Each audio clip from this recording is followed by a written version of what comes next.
안녕하세요. 새롭게 하소서 주영훈입니다. 안녕하세요. 연희엘입니다. 안녕하세요. 이정수입니다. 우리가 살다 보면 정말 진퇴양난이란 말이 실감날 때가 많아요. 정말 앞뒤가 꽉 막혀서 아무것도 보이지 않을 때, 어떻게 그때가 되면 우리 크리스찬들은 하늘을 보고 하나님께 좀 감사할 때가 그때가 아닌가 싶어요.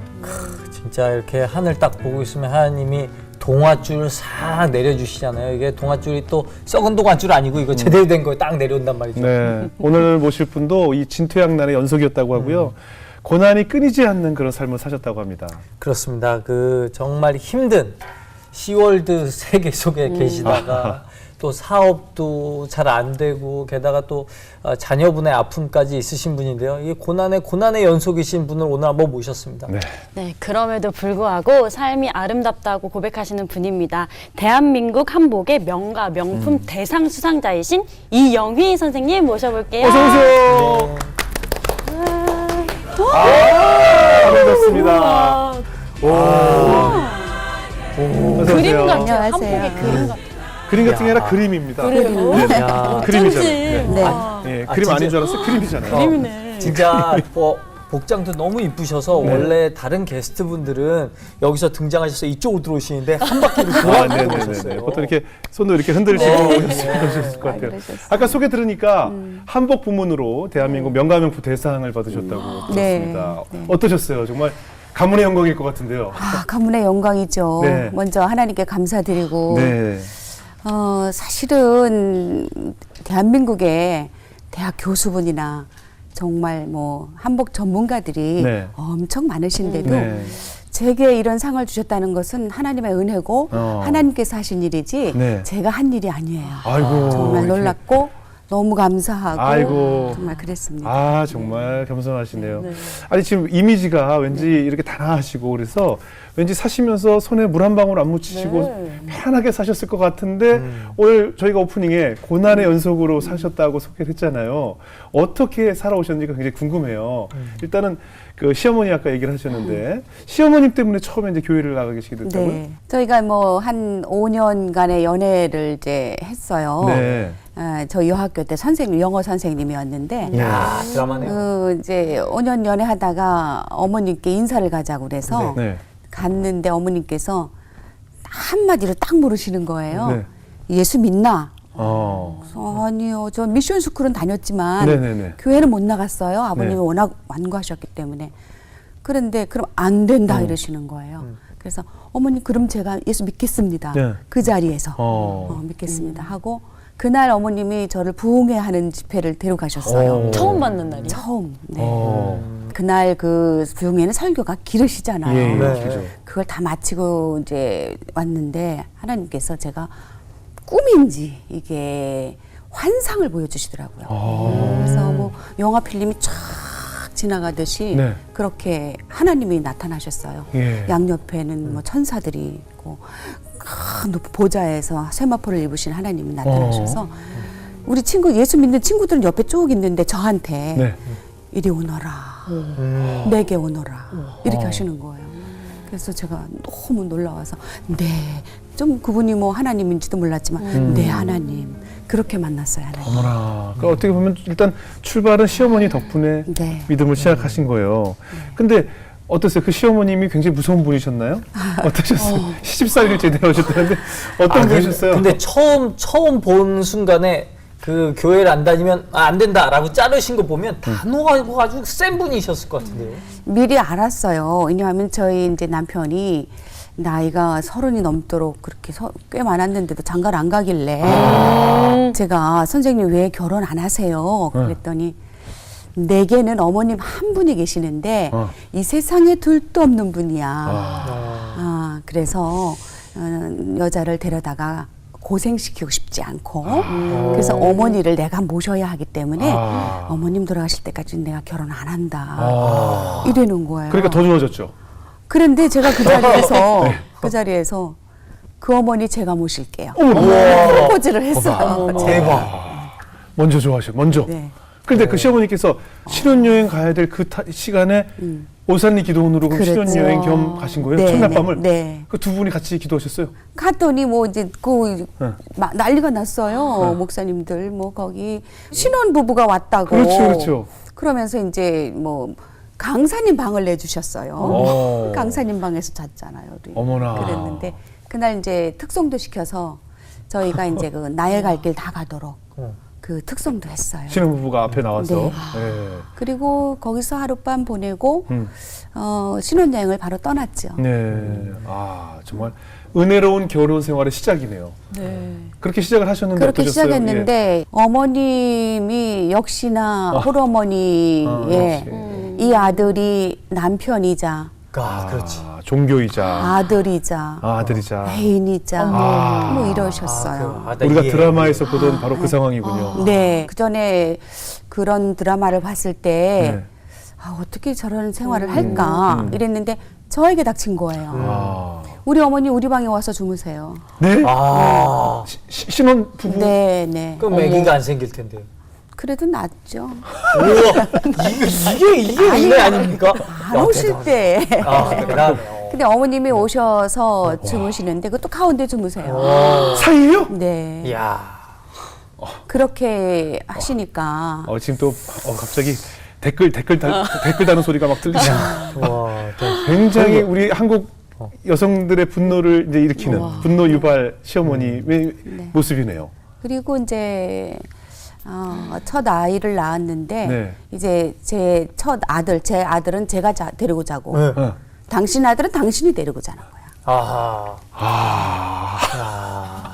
댓글이 계속 적혀지네요. 지금. 그게 또 애를 혼자 데리고 자는 것도 되게 힘든 일이거든요. 애가 깨기도 하고 내가 혼자 다 책임져야 되니까. 그 정도시면 잔소리도 많으셨겠네요. 아우 말도 못했죠. 네. 뭐 저는 어린 나이니까 어떻게 해서든 어머님 마음에 들으려고 그냥 뭐 하루 종일 어머님 눈에 들으려고 정말 노력을 많이 했는데 네.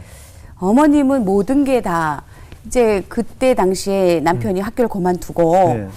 돼지 사업에 손을 댔더니 네. 오일 쇼크로 싹 망했어요. 아, 그 이제 그거 안 되니까 다시 또 개를 길렀어요. 예. 그런데 개가 그 한 마리가 세인트 보너드인데 예. 한 마리가 250만 원짜리였는데 그 다음 날 88 올림픽 때문에 다 금지가 돼가지고 그 다음 날 이거 뭐 밥을 먹일 수가 없어요. 이렇게 한 드럼통씩 먹어요. 그러니까 팔으려고 했더니 5만 원. 그러니까 그런데- 하시는 사업마다 다. 네. 그러니까 이제 어머님의 핍박이 예. 예수 믿지 않는 집안에 딸을 데려와서 저 때문에 그렇다는 저한테 이제 원망이 들어오는 거죠. 모든 원망이 저한테 들어왔죠. 어떻게 음식 잘 며느리가 해주는 식사 잘 드셨어요? 식사를 차라리 다 드리면 네.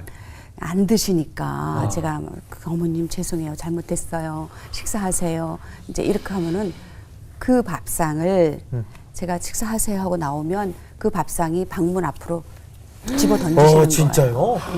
와. 그러면 이제 그릇이 다 깨지죠. 그럼 다시 해서 또 차려다 드려요. 어머니 식사하세요. 식사하셔야죠.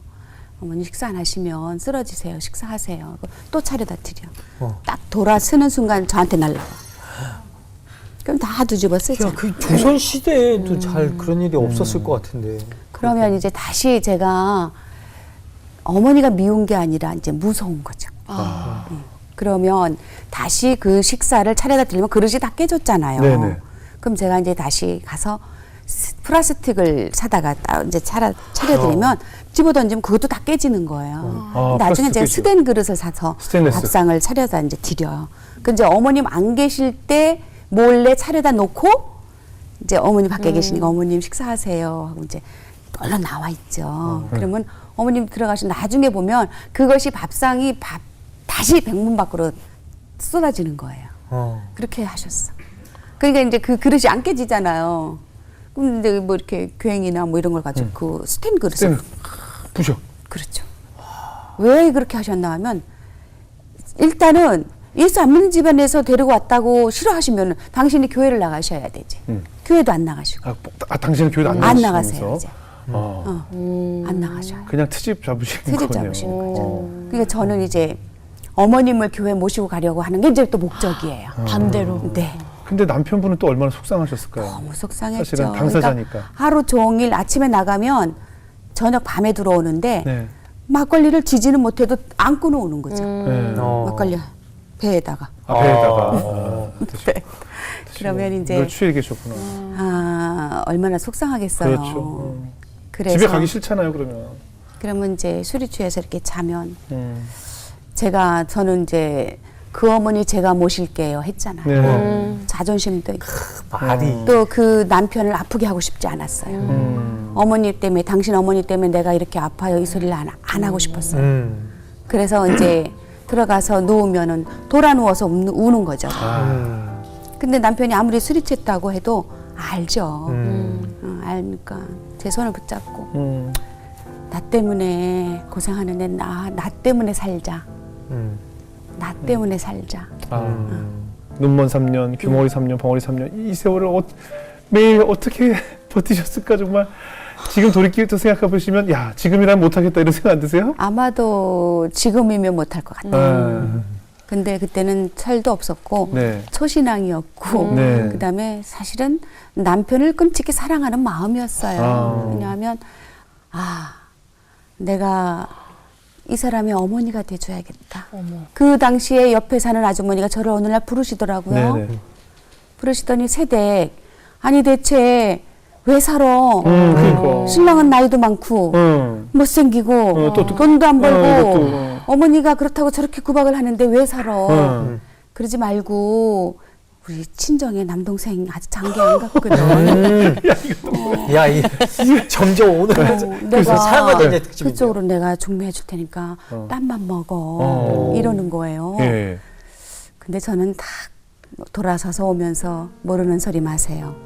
우리 하나님께서 나를 이 사람과 짝지어 주셨을 때는 틀림없이 하나님께서 하실 일이 있습니다. 하나님께서 이 사람을 쓰실 겁니다. 분명히 하나님께서 이 사람을 쓰실 겁니다. 네. 제게 그때 주신 말씀이 예레미야 33장 2절 말씀에 너는 내게 부르짖으라. 나는 응답. 내가 내게 응답하겠고 내가 알지 못한 크고 비밀한 일을 내가 보이리라. 아멘. 근데 하나님이 일을 하신다 그랬잖아요. 하나님이 하신다 그랬잖아요. 그러니까 하나님이 하실 거니까 하나님께서 나를 이 사람과 짝을 지어 주셨을 땐 이유가 있다.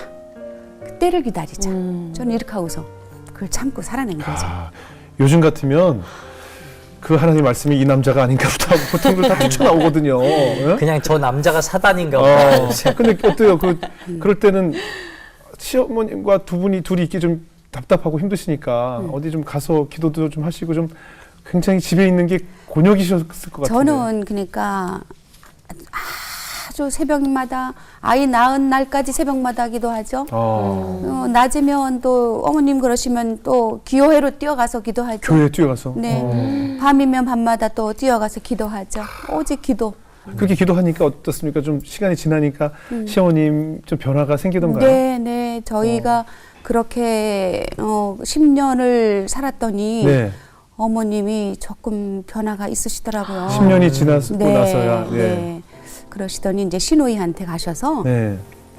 아유 내가 착한 며느리를 너무 구박했다고 내가 잘못했다고 우리 며느리밖에 없다고 그렇게 얘기하시고 네. 우리 시누이도 저한테 조금 이제 심하게 했지만 네. 내가 미안했어.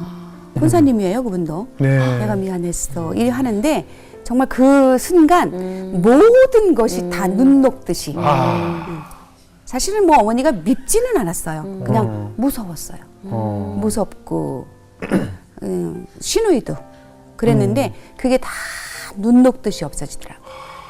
그래서 제가 생각한 것은 그래 우리가 마음에 화해와 용서를 하면 모든 것이 다 과거는 없어지는 거다. 아픔은 없어지는 거다. 그래요. 그러니까 용서가 되지 않으니까 분노와 미움이 살아있는 것인데 용서라는 것이 얼음에 뜨거운 물을 붓듯이 그 분노의 감정을 다 물 녹듯이 다 녹게 만드는 것 그렇죠. 같아요.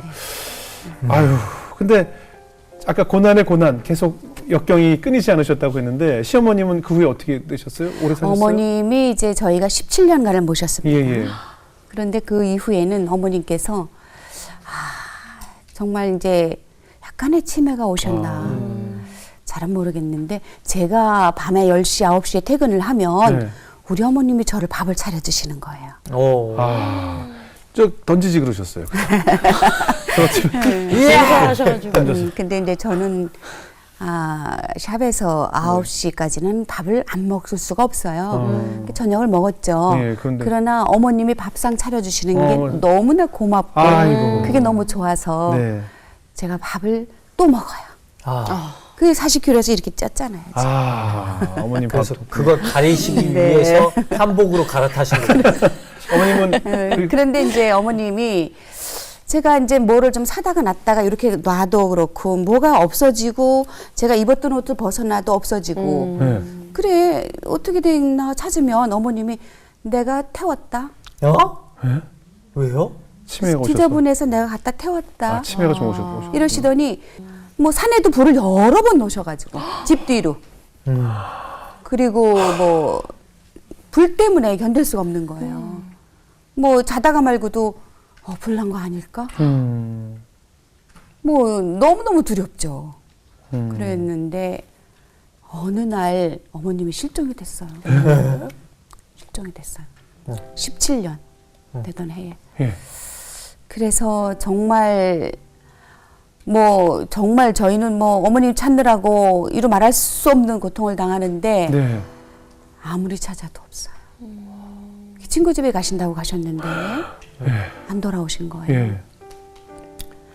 그러니까 남편은 뭐 정말 이루 말할 수 없죠. 그럼요. 말할 수 없죠. 그래서 작정을 기도했어. 하나님, 저희가 이제 어머님 잊어버린 시간 한 열흘 지났는데 30일을 놓고 작정을 기도한 거예요. 남편이 이 말일날까지 어머님을 찾아주시지 않으면 하나님은 안 계십니다. 전 하나님 안 만들 겁니다. 이렇게 작정을 하고 기도를 하는 거예요. 그 저는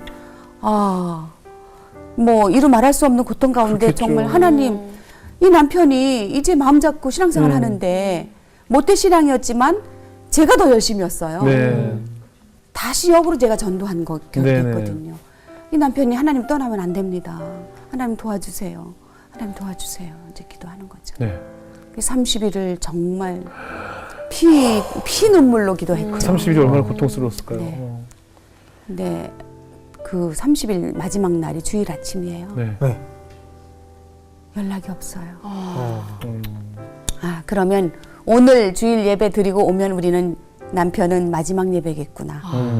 이제 그리고 가서 교회를 가서 예배를 드리고 막 이제 점심 식사를 하려고 하는 차에 전화가 왔어요. 네. 어디서? 경찰서에 예. 어머님 찾았어. 어디서 찾았어요?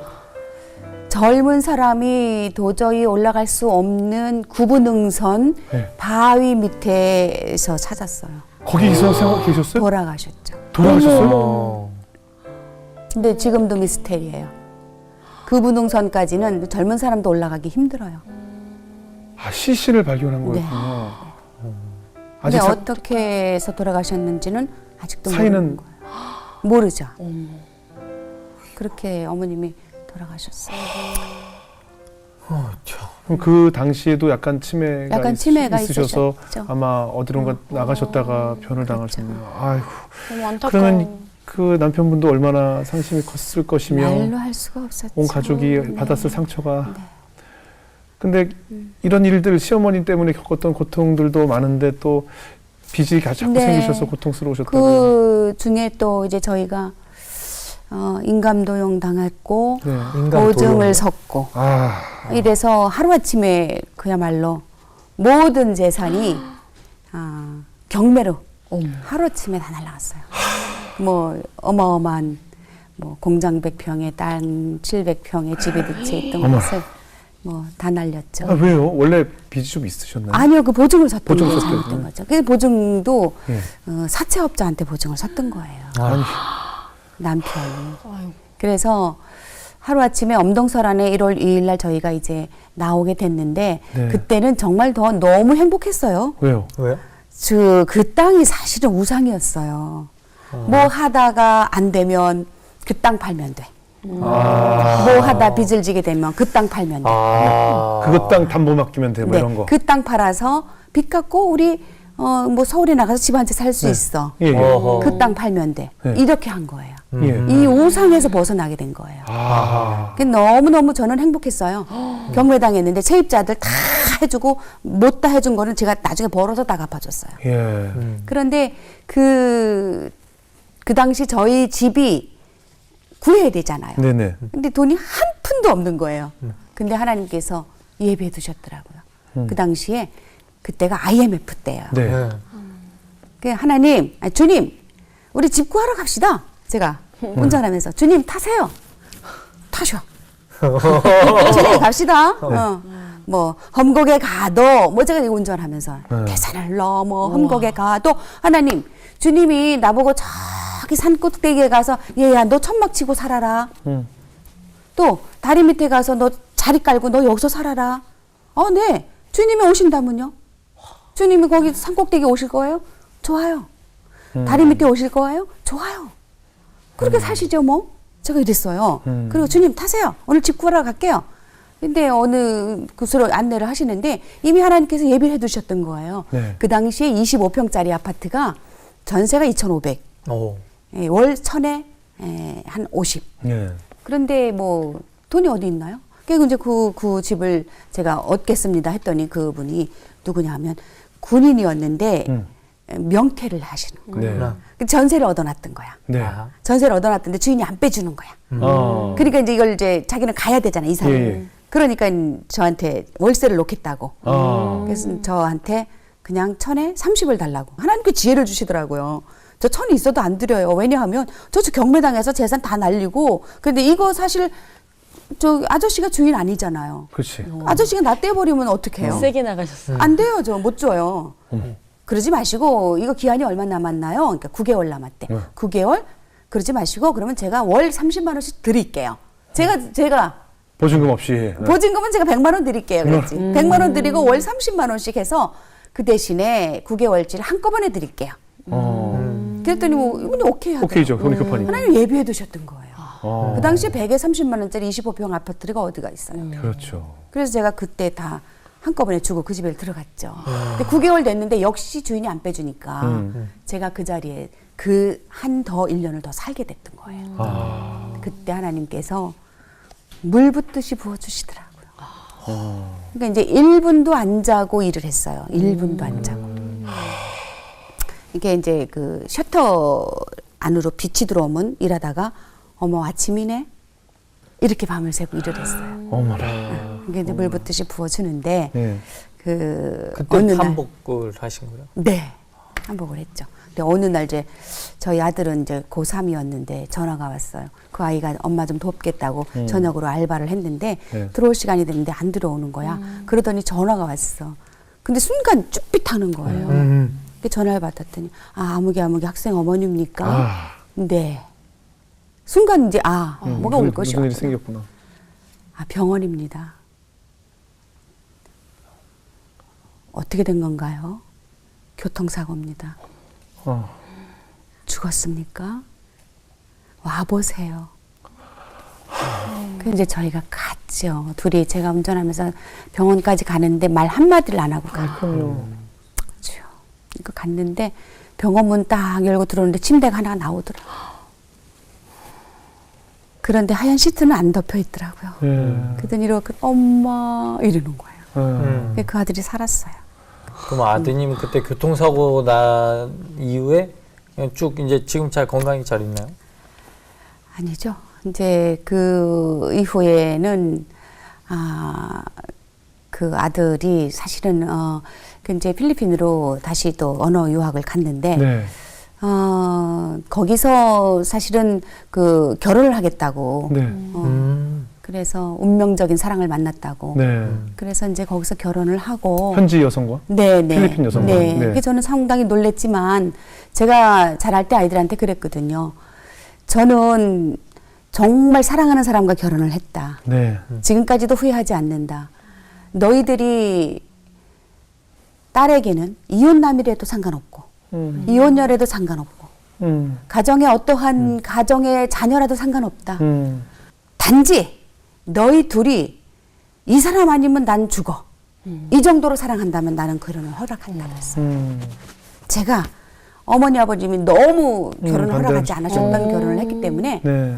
사랑하는 사람과 산다는 것은 모든 아픔을 이겨낼 수 있는 원동력이 돼요. 아. 사랑하는 사람과 산다는 것은 그렇기 때문에 이제 그 아이들한테 그렇게 얘기했는데 네.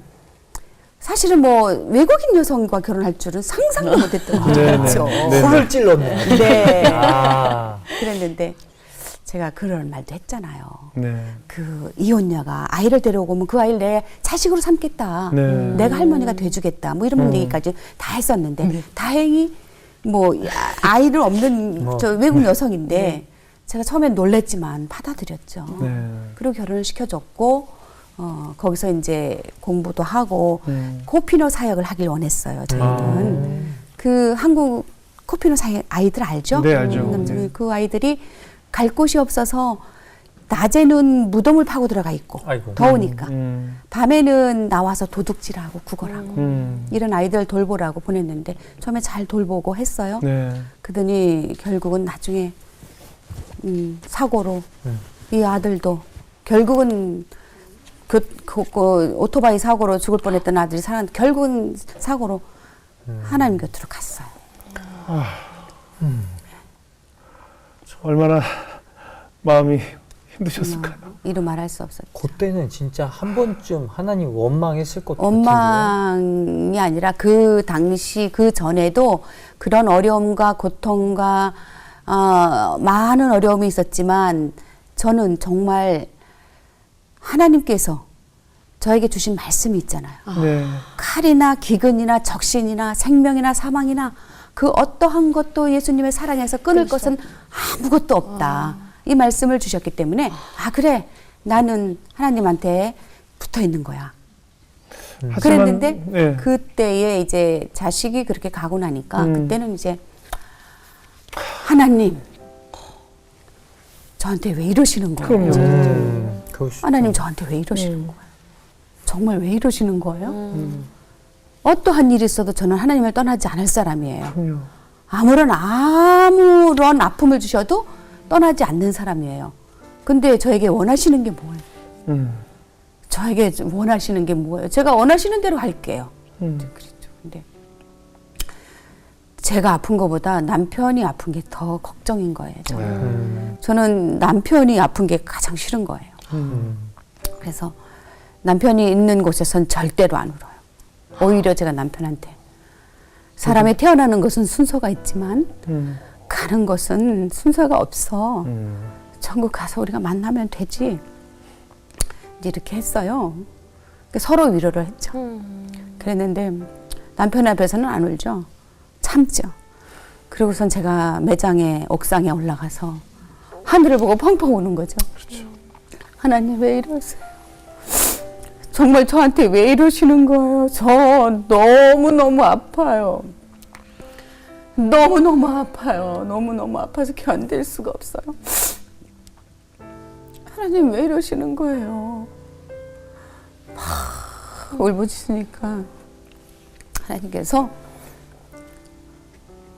너도 아프니? 너도 아프니? 나도 아팠어. 하나의 음성이 들려오는 거예요. 나도 내 아들 십자가에 못 박을 때 아팠다? 그러시는 거예요.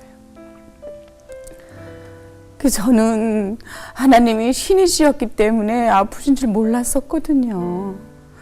하나님도 아프세요? 하나님은 신인데 하나님도 아프세요? 나도 아팠다. 나도 많이 아팠어. 그래요. 하나님도 아프셨군요. 하나님도 아프셨군요. 이제 그랬어요. 그리고 눈 감고서 순간 마리아가 보이는 거예요. 그 예수님 십자가에 달린 그 밑에 마리아가 그 아들을 바라보는 그 모습이 보이는 거예요. 저는 정말 그렇게 신앙생활하면서 마리아는 생각을 못했었거든요. 마리아가 아프셨군요. 예수님의 엄마도 아프셨군요. 제가 아프셨군요. 그래요. 그러셨군요. 제가 그랬어요. 그리고 하나님, 그러면 제가 이제 어떻게 해야 하나요? 제가 어떻게 해야 하나요? 하나님 원하시는 게 뭐예요? 너와 같이 아픔을 당한 사람들에게 가라.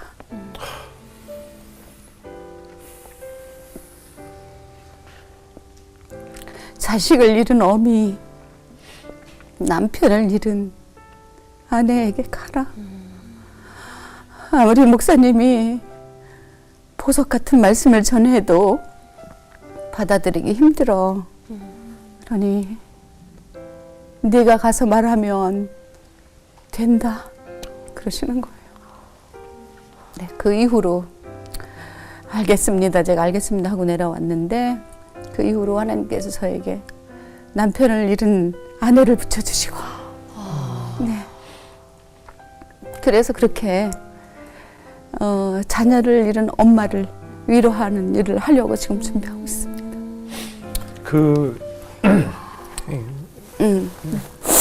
가족을 잃은 고통을 겪고 있는 사람들을 위로해라라고 하셨는데 네. 가장 먼저 떠오르는 사람이 남편을 잃은 며느리와 그렇죠. 아버지를 잃은 네. 손주들이 있잖아요. 네, 네. 어떻게 그래서 지내시나요? 이제 아이와 며느리를 네. 데려왔죠. 네. 데려와서 제가 지금 기르고 있어요. 같이 며느리를 네, 이제 며느리를 보살피고 네. 기르고 있는데 그 아이들이 이제 지 아빠가 하지 못한 일을 해야죠. 지금 몇 살 정도 됐어요? 지금 9살, 11살이에요. 네, 그래서 그 아이들이 이제 성장해서 정말 다시 필리핀으로 가서 선교 사역을 하라고 하면 보내야죠. 아들을 잃으신 지 사실 몇 년 안 되셨기 때문에 네. 저였다면 이렇게 나와서 이렇게 하나님에 대한 기쁨의 얼굴로 간증을 못했을 것 같다는 생각이 들어요. 어떠세요? 근데 저희는 사실 이제 성가대장 일을 맡고 있는데 네. 그 다음 주부터 성가대에 나가서 섰습니다. 아들 네. 천국간 후. 네. 뭐 찬양을 하다가도 눈물이 줄줄 그렇죠. 흐르죠. 그럼요. 흘렀고 그래도 제가 하나님께 하나님 어떻게 할까요? 어떻게 할까요? 그랬더니 지금 그대로 너를 보고 위로받는 사람들이 있다. 네 모습 그대로 지금 그대로 해라. 아픔이 있는 사람들은 너를 보고 위로를 받을 것이다. 그렇게 말씀하시더라고요. 아들이 보고 싶을 때가 많으실 것 같아요. 늘 보고 싶으시겠지만. 아이들 보면 네. 뒷꼭지도 담고 밥 먹는 것도 담고 귀도 담고 닮았죠. 그러나 하나님께서 계획하신 일이 있으실 테니까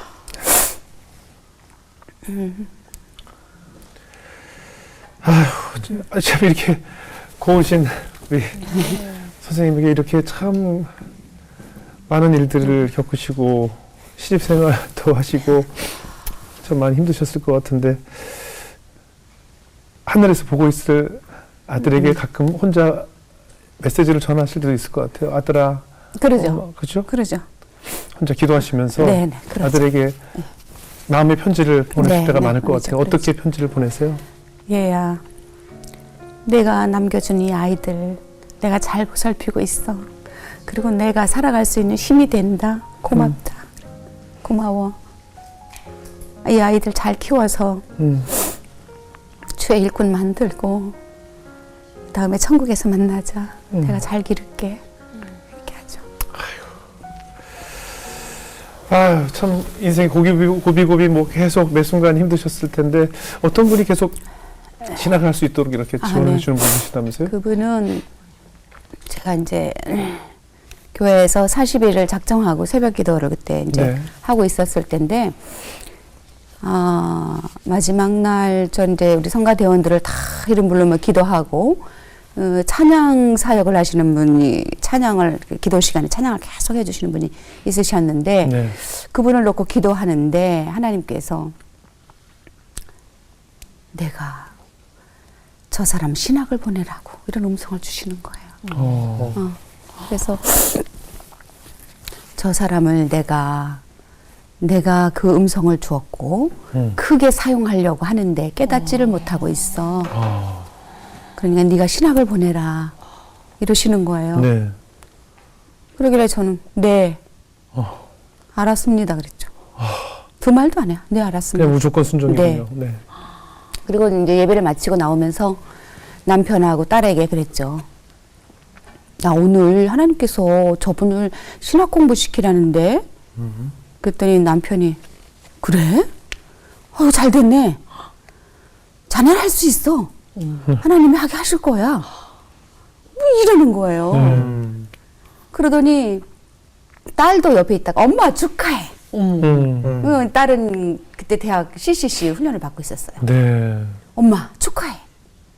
우리 식구들이 못 말리는 식구들이에요. 주변의 반응이 진짜 이상해. 경매당하고 쫓겨난 지 얼마 안 됐는데. 그래서 그분께 제가 집에 와서 잠깐 쉬었다가 전화를 했죠. 네. 집사님 혹시 기도하는 제목이 있었나요? 네. 네. 그래서 응답 받으셨나요? 그래서 아니요. 제가 응답을 못 받아서 하나님 제가 그분이 기도한 제목이 신학을 할까요? 몽골에 가서 피자 장사를 할까요? 이걸 놓고 기도하고 계셨대요. 그래서 제가 응답을 못 받아서 하나님 제가 응답 안 하시려면 다른 분한테라도 응답을 좀 해주세요. 이렇게 기도를 하고 오셨다는 거예요. 그러길래 집사님 그 응답 저한테 하셨는데요. 하나님께서 집사님 신학 공부하시라는데요. 어머. 그랬어요. 그랬더니 이분이 가만히 계세요. 가만히 계시더니 이렇게 우시는 것 같아. 그랬더니 네, 사실 권사님 제가 신학을 할까 피자 장사를 몽골을 갈까 고민하던 중이었습니다. 알겠습니다. 네, 집사님 당장 신학교에 입학하세요. 그래서 이제 그분을 신학을 다 하시게끔 하나님께서 도와주셨죠, 저를. 네. 그래서 아주 목회 잘하고 계십니다. 아, 그래요? 얼마나 목회 잘하시는지 뭐 1년이면 한두 번 꼭 완전히 아이고. 아주 제일 열악한 곳으로 생명을 내놓고 선교나가시고. 성교하시고. 네. 아유 선생님 사실 간증을 들어보니까 가슴이 메어져가지고요. 그런데도 어떻게 이렇게 천사와 같은 모습으로 말씀을 해주실 수 있을까 이런 생각이 들었어요.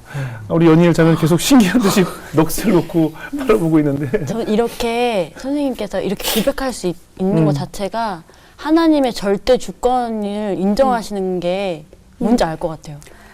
다만 이제 제가 아픔을 통해서 주님을 만났고 네. 그분을 알았고 그분의 음성을 들었잖아요. 네. 아픔을 통해서. 욥이 말씀했잖아요. 욥기 나왔잖아요. 그러나 그분이 내가 가는 길을 알고 계신대잖아요. 맞아요. 나를 단련하신 후에는 정금같이 나오게 하신다고 하셨잖아요. 그러니까 하나님께서 내게 주신 말씀, 내가 내게 크게 응답하리라. 크고 비밀한 일을 보여주시리라. 이렇게 하셨잖아요. 네. 하나님께서 꼭 하실 거라고 믿었어요. 저는 새롭게 하소서를 하면서 몇 번을 말씀드렸지만 함부로 고난이란 단어를 사용하지 않겠다고 맹세를 했거든요. 워낙 많은 분들이 겪으신 아픔들이 많기 때문에. 근데 저는 하면서 또 한편은 무엇을 느꼈냐면 지금 우리 선생님도 뵈니까 하나님이 특별히 사랑하는 자녀들에게는 내가 사랑하기 때문에 내 아이들을 야단치고 때리고 올바로 가게 하잖아요. 나에게 아무 일도 없다면 하나님께서 정말 나를 동네 아이 보듯이 우리가 동네 아이들 보면 그냥 늘 인사 잘하고 그렇죠. 늘 좋은 모습만 네. 보여주고 그래 가끔 뭐 용돈도 줄 수 있고 네. 아무런 야단을 치진 않잖아요.